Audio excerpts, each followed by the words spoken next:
আসসালামু আলাইকুম সম্মানিত ভিউয়ার্স। এই তো আসলে গ্রামের বাড়িতে ধান যখন কুন্দ আসে তখন ব্যস্ত হয়ে যাওয়া লাগে।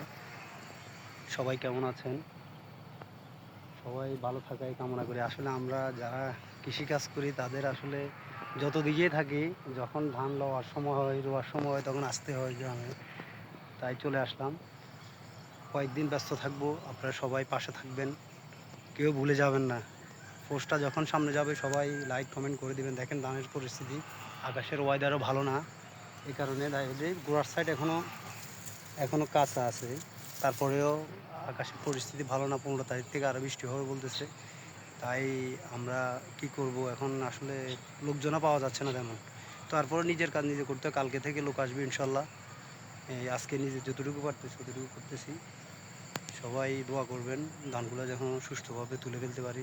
ভালো থাকবেন, সুস্থ থাকবেন। আসসালামু আলাইকুম। দেখেন